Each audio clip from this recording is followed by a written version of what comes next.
Hey campers, I hope you're having a great week learning about songwriting, having wonderful workshops to participate in and watch, and also learning how to write your own music. My name is Madeline Reddle, and this is actually my second year working with Omaha Girls Rock. Last year I helped out with the Black Roses, and that was super fun. I also helped out with the teen camp. A little bit about me. I am an incoming senior at the University of Nebraska-Lincoln. I'm studying music education. I love to sing jazz. I'm in the UNL Vocal Jazz Ensemble. I sing in jazz quintets or quartets just around Omaha and Lincoln. I also create my own original music in bands. Today's video is about making melodies. Making melodies may seem like a really daunting task, especially if you are a beginner in writing music. It may seem really confusing on where to start, and that's because there's no right answer in where to start and how to create melodies. There are a lot of approaches and different techniques that you can use, and I'll be giving you some techniques and approaches to use, but it's okay if some of these approaches seem a little rough. If you don't know if it'll work for you, that's okay. Still try to work it out and see if it'll work. I found over the years that there's a little bit of formula or techniques that kind of work across the board in creating melodies. The hardest part is finding where to start. Either creating melodies first and then a chord progression, or having your chord progression or harmony, whatever you would like to call it, the structure, the support system. Having that first and then fitting a melody to it. That's one of the hardest things, and while you're at home writing and learning how to make your own music, it's okay to try both ways. It's okay to use some of my approaches today and just come up with a melody out of thin air, maybe working with a guitar, maybe working with piano, ukulele, whatever instrument that makes notes. It's okay to also start with a chord progression. And then finding what fits in it. Today, we are going to deconstruct a very popular melody, Somewhere Over the Rainbow, sung by Judy Garland. While deconstructing this melody, we are going to see some common themes in what makes this melody memorable, what makes it exciting, what makes it interesting, and this can be applied in helping you create your own melodies. The first thing we want to think about in creating a melody is utilizing space. And we're in this lovely Kaneko space. I love this artwork behind us. Think about your songs as a space. This could also be a fancy word for rhythmic variation, which includes, your classic half note, whole note, quarter note, eighth note.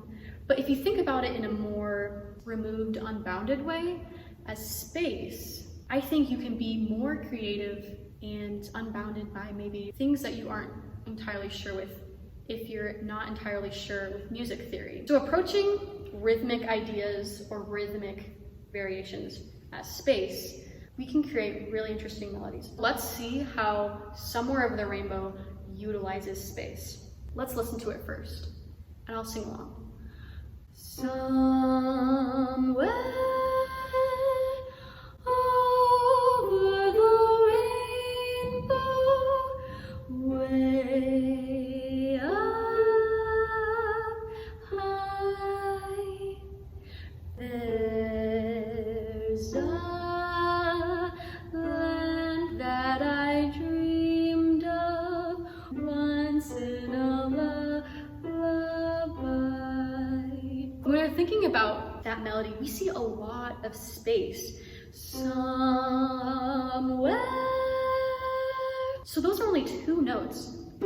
Within the chord of C major, it's somewhere.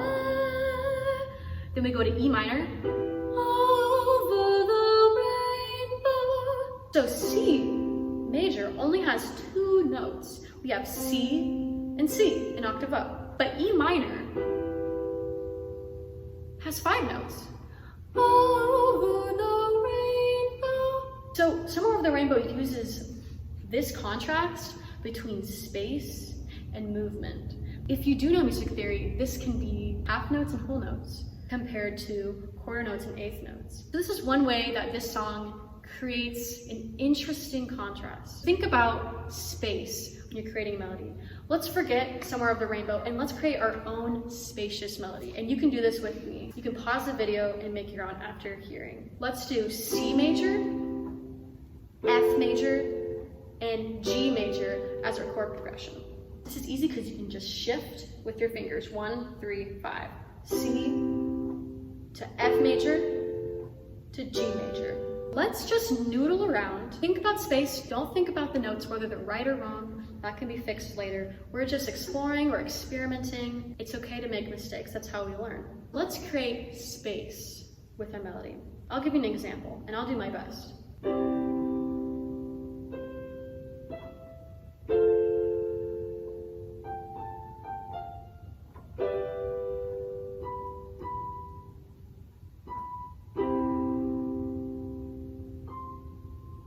If you experiment, see how at the last measure I did, I kind of hugged onto a note for a while before resolving. Try that out with this chord progression, C, F, and G. See if you can just noodle around. And if you don't want to play piano, you can definitely sing over this, which is what I love to do in jazz. You can improvise a little bit. Do, do, do, do, do, do, do, do.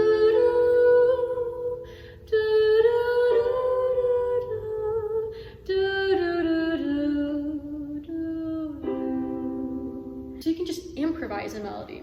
That's lesson number 1, space. Think about space and think about how you can apply it to your music. Next up, let's talk about something that we all find kind of daunting, which is chords and how the notes fits into the chords. I'm just gonna touch a little bit on this because I know not everyone understands music theory or scales or can play scales at this point, and that's totally fine. Like I said earlier, you can approach songwriting and melody making first by having a pre-existing chord progression or by coming up with your melody first. If you have a melody first,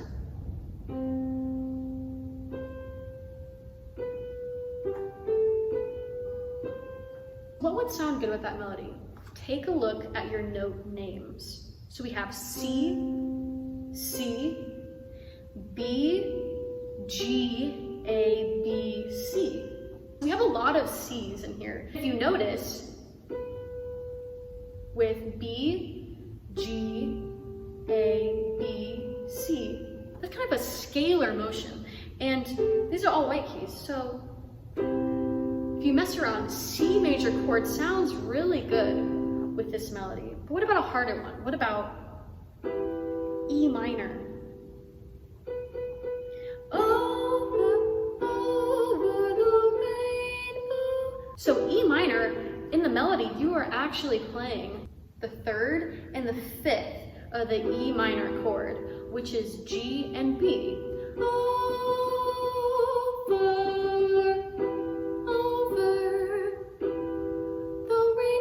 Think about how your melody can fit into chords that already exist. That's a little bit touching on notes and scales. If you know a little bit more about music theory, think about your key signature. Think about sharps and flats. That can work. An interesting thing you can try is add a little bit of chromatic notes. Let's start with Somewhere Over the Rainbow again. Somewhere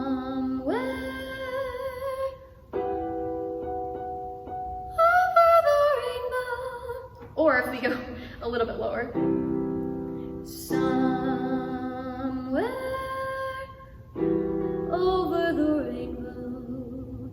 I'm playing this F sharp and an E minor chord. That works because in the scale of E minor, there is an F sharp. And seeing other notes, not just white keys, that can work, that is already one step ahead of the basics. You are already applying what you know about theory and sharps and flats in the key of E minor. This is the 2nd note in E minor. Figuring out what chromatic notes either fit in the key of E minor, right? So F sharp fits in the key of B minor. Or just find new notes that don't really fit. And this is done by trial and error. And don't worry if you don't know a lot about music theory. Third point in creating melodies is to think about patterns and repetitions. And Somewhere Over the Rainbow has so much. Let's take a look at the first phrase. So we have somewhere, 2 half notes. The second phrase starts the same exact way. There's a... So we see the pattern already with the first phrase and the second phrase starting the same exact way. And this is a really cool approach that you can try in your own music. Another pattern that we see is a similar rhythmic pattern or rhythmic motive. We see over the rainbow, quarter, eighth quarter.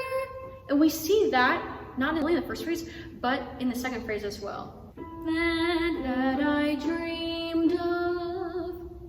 So you can definitely see how they parallel each other. Not only in rhythmic variety do we see some of these patterns and repetitions, but we also see it in pitches. Quickly, let's talk about, so we see a lot of thirds. We see 6 from C to A. There's a, and that's a 6. And then there's also octaves. Somewhere, C to C. And then we also have of once in. Of one, two. See this variety in pitches as well. Let's do our chord progression from previous. C to F to G to C.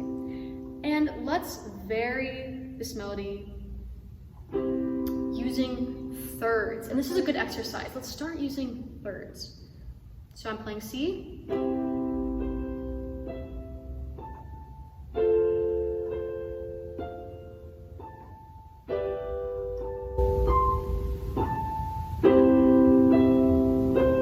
Once you have thirds, try fourths, try 6, try major seconds, which is just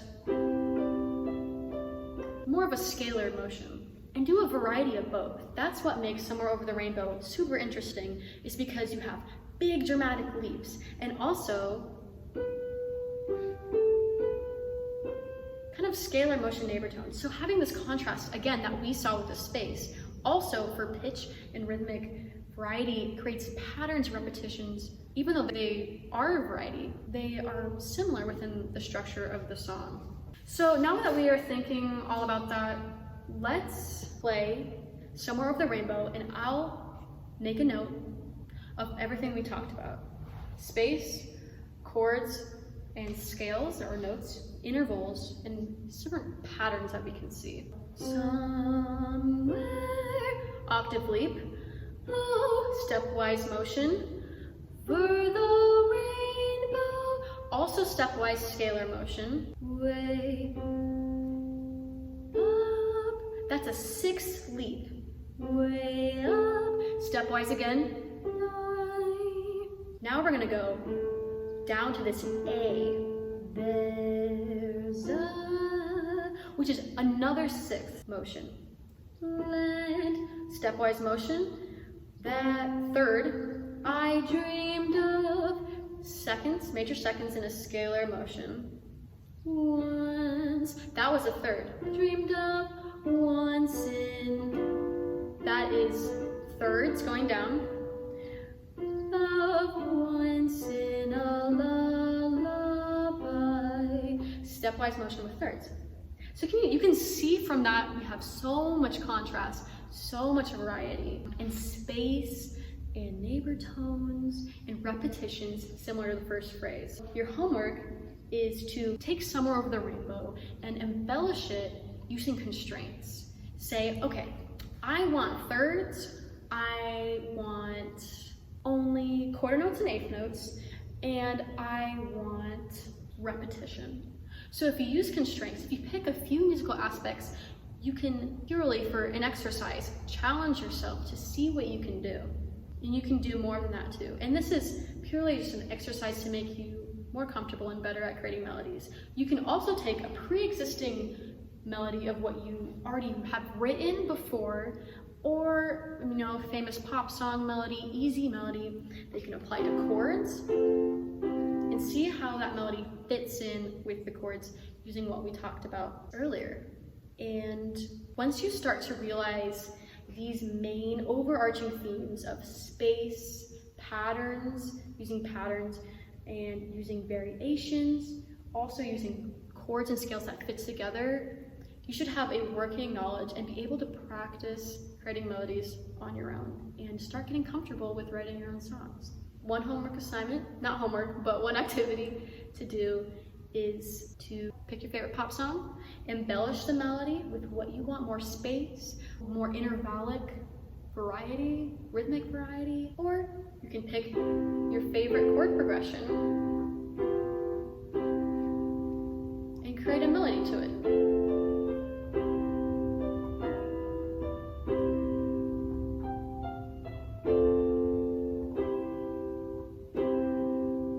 So I hope some of this was helpful for you. If you have any questions, don't hesitate to reach out to your band instructors or whoever is helping you online this week. I hope you become more comfortable in writing your own music, and I'm proud of you for working so hard this week and being inspired by, I definitely am inspired by this artwork, and I hope you have a really awesome week.